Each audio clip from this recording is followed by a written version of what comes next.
പ്രിയപ്പെട്ടവരെ, ഇത് വീട്ടിൽ എല്ലാ ദിവസവും ചൊല്ലിയിരുന്നു. ഇങ്ങനെയാണത്. നിങ്ങൾക്ക് അറിയാവുന്ന പ്രാർത്ഥനയാണ്, നമുക്ക് പരിചയമുള്ള പ്രാർത്ഥനയാണ്. നമുക്കിത് അഗസ്തീനോസ് 4-ാം നൂറ്റാണ്ടിൽ എഴുതിയ പ്രാർത്ഥനയാണെന്നും അതിന്റെ ചരിത്രം അറിഞ്ഞുവിടാന്നുള്ളൂ. അച്ഛൻ വായിക്കാം. പരിശുദ്ധാത്മാവേ എഴുന്നള്ളി വരിക, അങ്ങേ വെളിവിന്റെ കതിരുകൾ സ്വർഗത്തിൽ നിന്ന് അയക്കണമേ. അഗതികളുടെ പിതാവേ, ദാനങ്ങൾ കൊടുക്കുന്നവനെ, ഹൃദയത്തിന്റെ പ്രകാശമേ എഴുന്നള്ളി വരിക. എത്രയും നന്നായി ആശ്വസിപ്പിക്കുന്നവനെ, ആത്മാവിന് മധുരമായ വിരുന്നേ, മധുരമായ തണുപ്പേ, കരച്ചിലിൽ സ്വൈര്യമേ എഴുന്നള്ളി വരിക.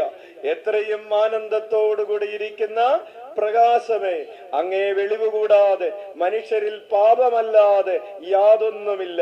അറപ്പുള്ളത്, വാടിപ്പോയത്, മുറിവേറ്റിരിക്കുന്നത്, രോഗികളെ സുഖപ്പെടുത്തുക. കടുപ്പമുള്ളത്, തണുത്തത് ചൂട് പിടിപ്പിക്കുക. നേർവഴിയല്ലാതെ പോയത് തിരിക്കുക. അങ്ങിൽ ശരണപ്പെടുന്നവർക്ക് 7 വിശുദ്ധ ദാനങ്ങൾ നൽകുക.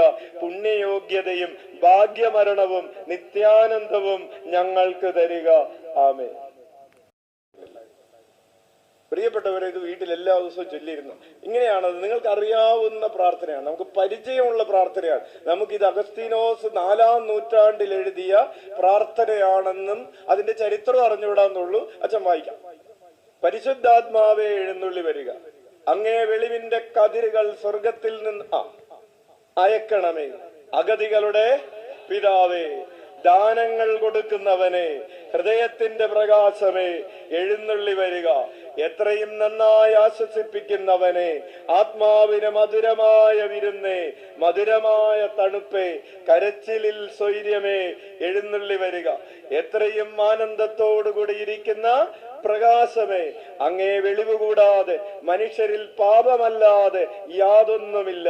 അറപ്പുള്ളത്, വാടിപ്പോയത്, മുറിവേറ്റിരിക്കുന്നത്, രോഗികളെ സുഖപ്പെടുത്തുക. കടുപ്പമുള്ളത്, തണുത്തത് ചൂട് പിടിപ്പിക്കുക. നേർവഴിയല്ലാതെ പോയത് തിരിക്കുക. അങ്ങിൽ ശരണപ്പെടുന്നവർക്ക് 7 വിശുദ്ധ ദാനങ്ങൾ നൽകുക. പുണ്യയോഗ്യതയും ഭാഗ്യമരണവും നിത്യാനന്ദവും ഞങ്ങൾക്ക് തരിക. ആമേൻ.